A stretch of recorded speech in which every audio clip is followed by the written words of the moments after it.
what a wonderful relationship our DAR has with this house, with Bellevue, and with the Austin Women's Club.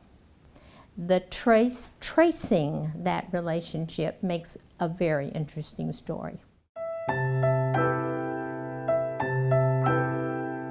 Chateau Bellevue, the stained glass restoration project. In the very beginning, the capital moved to Austin from Houston. This was just one big vast land here. But in 1873, this house was established, or at least it was purchased. It wasn't built and finished until 1874. But the Norths built the house. After they married, they came to Austin, Texas to establish a life. And they found this land that was magnificently placed and beautiful. It had Little Shoal Creek running at the foot of the property. It had a magnificent view of the Colorado River. The Norths, they had 7 children actually, 6 boys and 1 girl.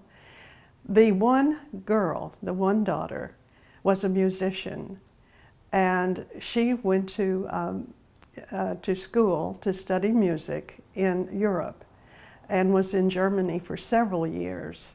And during that time, Mr. North built her music studio. It's a beautiful little studio cottage.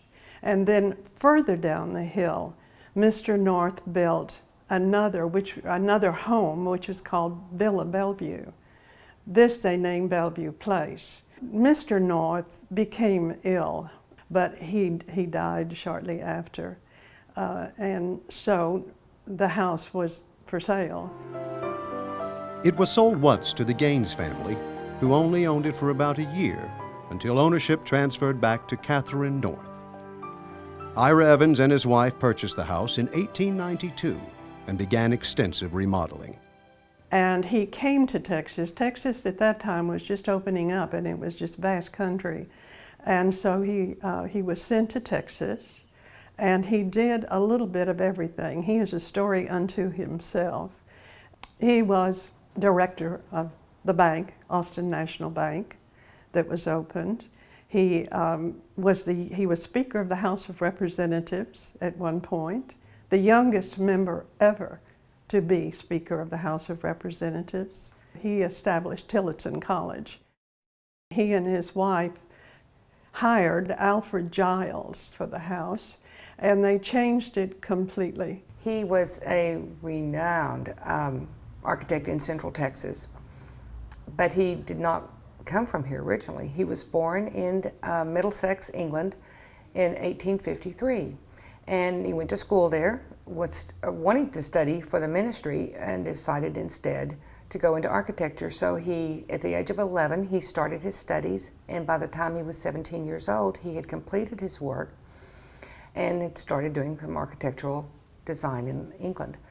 When the Evans bought the house, they needed to have extensive remodeling done, and by then Giles was very well known in the Central Texas area, and so he came back up and redesigned the front of the building. Whereas the Norths had just a rectangle for a house, he came and just gave carte blanche to Alfred Giles to change everything. And he loved local materials. He loved the old world charm from England, and he was very fond of towers and crenellated roof lines and of course glass. And he worked extensively with rubble limestone construction. Some of the most beautiful things in the world were put in this house. The moldings, the most beautiful chandeliers that are baccarat. It's an incredible thing to see that much baccarat hanging from a ceiling. You can see behind me this staircase. It is walnut and cherry and longleaf pine. And of course, one of the treasures of Bellevue is the beautiful stained glass. Until recently, the identity of the artist who created these works of art had been a mystery. That is, until the man's great-grandson came to look at his ancestors' work in the home and identified the artist as Joseph E. Flanagan of the Flanagan and Biedenweg Company of Chicago, one of the largest glass manufacturers of the time.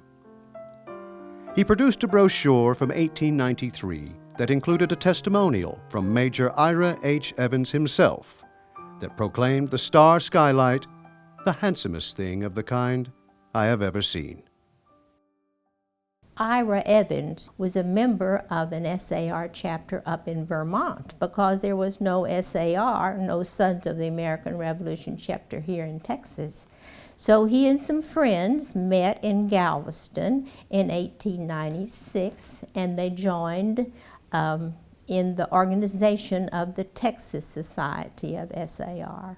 Some of the ladies in Washington petitioned the SAR for some kind of membership in their organization, but they were rebuffed, said no, it's just for men.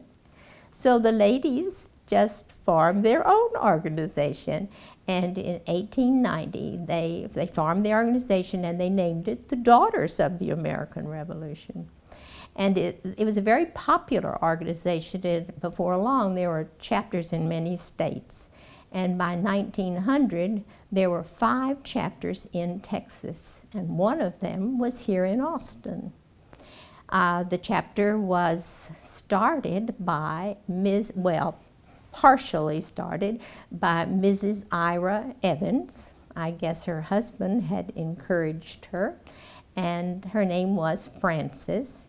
And she and Florence Anderson Clark, who was a member of DAR from another state and whose husband was the provost and the librarian at the University of Texas, gathered together a group of ladies who were invited to this very room, to the parlor of Bellevue, and they had an organizational meeting in 1898. And the chapter was formed and was named Thankful Hubbard after Mrs. Clark's grandmother, who had 4 sons who fought in the American Revolution. The chapter got its charter in 1899. So Thankful Hubbard was one of the very first chapters in Texas. There were lots of women's clubs in Austin. There were lots of women's clubs all over the United States. And in Austin, it was getting pretty hard to find a place to meet. And by 1928, a group of ladies, club ladies, and individuals met together, and they formed a group called the Austin Women's Club. And they said, what we want to do is we want to build or buy a place, a clubhouse, where various clubs could have their meetings. In 1929, the Austin Women's Club purchased the Evans estate for $36,000. And at that particular time, there were 28 clubs that participated in holding their meetings and being part of this woman's clubhouse. The DAR chapter, Thankful Hubbard, was one of the original and one of the charter members at that time. Like many 19th century structures, this grand home faces ongoing challenges with maintaining its distinguishing features. In 2010, Chateau Bellevue was named one of Texas' most endangered places by Preservation Texas. Late in 2009, our chapter began to look around and think, we're meeting in one of those historic structures. What can we do to help Austin Women's Club take care of the building? And then the Historic Preservation Committee of the chapter met in the summer of 2010 with the president of the Austin Women's Club and some of the officers, and we suggested they might like to apply for a DAR grant, which can be used for historic preservation, to help restore and repair some of the stained glass and beveled windows that are in such poor condition here in the house. We actually approached the Austin Women's Club and asked them for a list of some of their necessary restoration projects around here that we might apply this grant to, hoping that it would be something simple for a small dollar amount, and we could at least make a contribution to the need. As it turned out, we picked something that we all fell in love with, which was the stained glass. We have identified 8 pieces of glass in their settings that need to have immediate attention. And then we have other glass throughout the house that needs more attention, but it's going to also require some construction, some painting, because there's damage to the windowsills. The repairs that are planned for some of these windows, which is part of our fundraising goal, is to not only make the actual windows work. As you can see, these would open out and are hinged with latches. And so we want to make all of these, restore them to their original function, and then we will be taking pieces of this glass. As you see, there are cracks through here, up in here across the top. So we will be laying little pieces of lead in here to strengthen and support it. And then a large part of the financial impact of restoring this window is going to come from the fact that we have to remove the plexiglass that has frosted over on the outside. That means ladders and construction people, and replacing and restoring that. So there'll be a lot of cleaning and restoration throughout. That's going to happen as well on the windows on either side of the fireplace with the muses. And then the glass that is in the transoms above the ladies' dining room and upstairs and in the library, there are a number of beautiful transoms. Those have all bowed significantly and the glazing has come apart.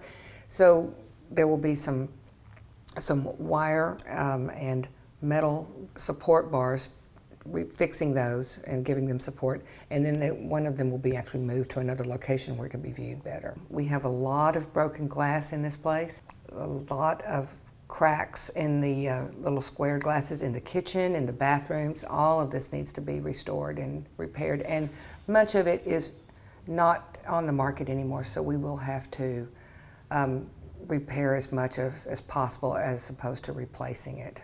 So then the Historic Committee had the privilege of going to several chapters amongst these 7 in the Capital Area Regions Council and presenting our case. And we told them about the relationship between DAR and Bellevue and the Austin Women's Club, and about how important it was to preserve this unique building, important not just to DAR, but to the whole of the Austin area. We told them about the bad condition that the windows were in. They were so cooperative and so generous, and before we knew it, we had secured over $3,000 in matching funds. We're really happy to have a local glass restoration artist here in Austin. His name is Rodney Smith, and he is the owner of Renaissance Glass. We're really pleased to have this artist, local artist, who can take care of this kind of work for us and still be sensitive to the historic quality of the glass. The completion of the stained glass project ensures that future generations will be able to enjoy their charm and elegance. Thank you for your support in rescuing this important piece of our history.